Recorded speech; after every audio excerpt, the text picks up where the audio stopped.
coverage you can count on. This is the Erie News NOWCAST. And good morning. Happy Friday, everybody. Welcome into Erie News Now's NOWCAST here on Facebook Live. Yeah, we're kicking off this holiday weekend. We'll get to that first warning forecast, some chilly and rainy stuff, at least to get it going. We'll do that in a moment. First, though, I want to head to Washington, where it looks like Senate Republicans are going to be able to block the efforts to establish that 9/11-style bipartisan commission to take a deep look into exactly how and why that deadly attack on the U.S. Capitol happened back in January. Now, the exact timing of today's expected vote is still unclear, but the Senate added a long Thursday night into Friday morning session without holding that vote.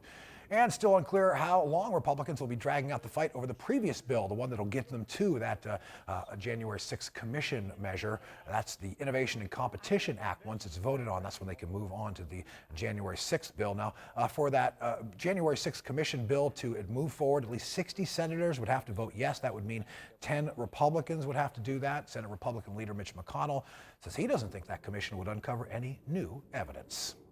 Well, new this morning, we're getting a look at some new surveillance video showing the gunman in that deadly rail yard shooting out in San Jose, California from back on Wednesday. The video shows that suspect, identified as Sam Cassidy, walking through the parking lot of that rail yard prior to the gunfire. The 57-year-old wound up killing a total of 9 people and then turned the gun on himself. He was a worker at that rail yard, and officials say he appeared to target all of those victims. At least 39 rounds fired from 3 different guns.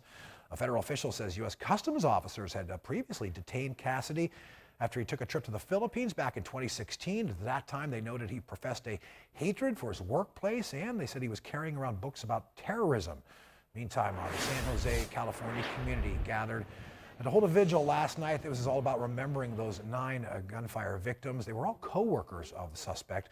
Those 9 victims ranging in age from 29 to 63. Yeah, here in Pennsylvania, another step on the journey back to normal this morning. The state's now set to lift its mask order within the next month. The health secretary down in Harrisburg says that order will be lifted when 70% of Pennsylvania adults have been vaccinated, or June 28th, whichever comes first. And at that news conference in Harrisburg on Thursday, the health secretary said she's confident Pennsylvania's on track to getting to that 70% mark by the end of next month. And of course, come Monday, Memorial Day itself, the state's ending its capacity restrictions on businesses and venues. And after a long pandemic closure, a year-long pandemic closure, Erie City Hall getting ready to reopen next week. Some big security upgrades will be in place when it happens. Mayor Joe Schember unveiled the city's new state-of-the-art security system on Thursday. Cost over $1 million to put in place. So when City Hall reopens to the public next Tuesday, they will have metal detectors in place at that one and only entrance for the public. They'll also have 3 new security guards hired. The city and county are also teaming up to use what had been the city council's meeting room. They'll be using that as an additional Erie County courtroom moving forward. Memorial Day weekend, we are just about here, and it's typically a busy time, of course, down at Presque Isle State Park. This morning, Erie News Now's Molly Samora takes a closer look at how park workers are getting ready. It's a complete restarting up of the system. We're getting all the chairs out. We're getting all the markers out. We are reassessing all of our lifeguards to make sure that they're in shape. That's what the Lake Erie lifeguards have been busy doing the last few weeks to get the beaches ready for the first weekend open. Manager Bob North informs me what beaches you will be able to cool off at.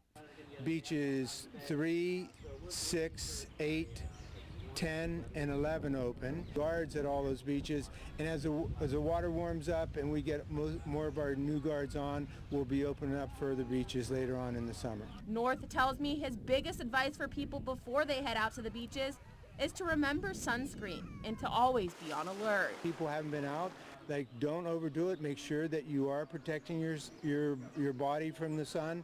Also, it's just critically important out here that you watch children. You can turn your back on a child for a minute, and in a big crowd, they can disappear, and it's a very, very scary thing for a parent to go through. As for how many people the Lake Erie lifeguards are expecting to see this Memorial Day weekend, be prepared for a big crowd. Like I said, there are concession stands available out here. If the weather is cooperating, then we'll be prepared for a big crowd all 3 days of the weekend.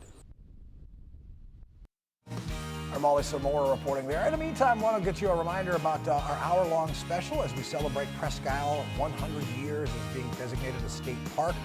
And we put together this hour-long special. Centennial Celebration premieres tonight at 7 o'clock on WICU 12. And all right, meteorologist David Wolter, when we talk about when the Today Show uses that phrase, what a difference a day makes, I don't think this is what we were talking about with the weather taking a major turn downward since even yesterday, which was still kind of cool in and of itself. Oh yeah, temperature is just at 50 degrees right now as we check out Presque Isle, our jewel, which is now 100 years in one day as an official state park. And yeah, this is not the view we like in late May. It's the last Friday of the month of May, and we've got just a yucky look out there. We do have some of those waves that are continuing to move on in. Winds a bit on the breezy side. The bayfront right now also very gloomy overall. You'll notice the flags right there. We've got that good easterly wind, so it's blowing right down the lakeshore, and it's certainly very wet for all of us right now. This is a look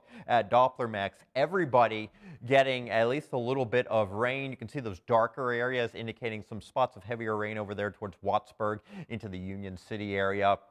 Futurecast for today just keeps the rain train going.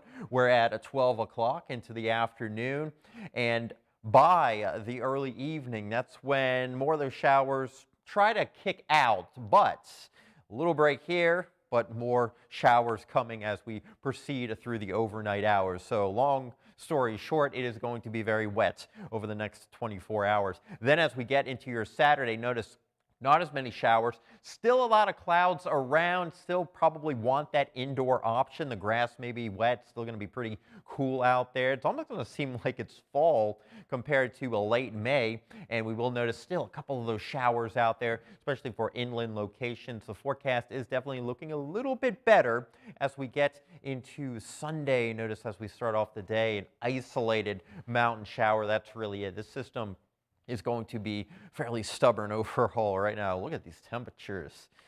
40s and 50s, and folks who are at 50 are just generally right around that mark right now. 45 in Bradford, 46 in Clymer, 49 in Ashtabula, Ohio, and you can see that wind, it's racing right down the lakeshore. We have a pretty solid northeasterly breeze out there, and that means we actually have a wind chills, my friends. And for today, we've got more of those rain showers. The gusty winds, a very, very cool feeling in the air. Weather impact index at a 1. But we're not losing out on the whole weekend. We'll talk about Sunday and Memorial Day in just a minute. All right, thank you, David. After a year with no fans in attendance, the so-called greatest spectacle in racing, the Indy 500, once again, going to have spectators on hand when that race goes off this weekend. Time for the most famous words in motorsports. Gentlemen, drivers, ladies and gentlemen, start your engines. We get the point. Yeah, gentlemen, start your engines. They added ladies a few years back, and it's really become one of the more famous phrases in motorsports. 2020's delayed Indy 500 was held in a quiet Indianapolis Motor Speedway, obviously because of the pandemic. And fans are going to be allowed in this weekend, but not a bigger crowd as they're accustomed to. 40% capacity at the Indy 500. It begins at 11 o'clock Sunday morning, airing on NBC. Well, we certainly have detailed the billions of cicadas coming out of the ground for the first time in 17 years here in 2021. They're actually out and about in the Washington, D.C. area, and even right on Capitol Hill. You got to check out CNN's chief congressional correspondent. Had a cicada kind of crawling on his shoulder and eventually his neck during a live shot.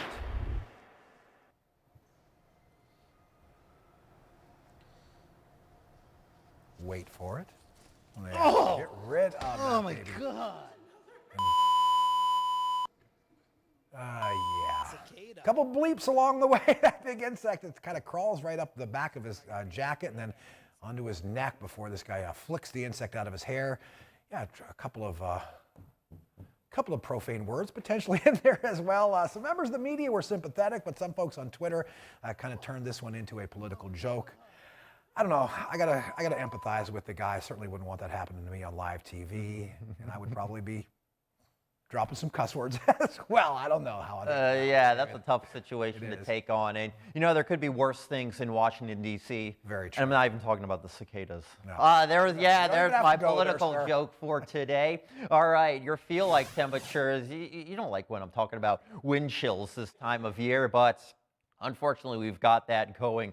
Wind chills in the 40s as we proceed through the afternoon. So winds will continue to increase a little bit. And as we go through the night, it's going to be a very chilly day. I know some folks may be flipping the furnace back on, and it's still going to stay pretty chilly for the day on Saturday. You can see temperatures in the 50s, and then we're getting up into the 60s on Sunday, and into next week we got lower and middle 70s, a few more showers showing up for the middle and latter half of the week. So it is a little bit of a struggle, but the weather is certainly getting better. So it's going to be a half glass full kind of weekend, looking at better stuff for Sunday and then into Memorial Day Monday. So certainly better opportunities to get outside. But today and tomorrow, yeah, unfortunately, just not looking that great overall.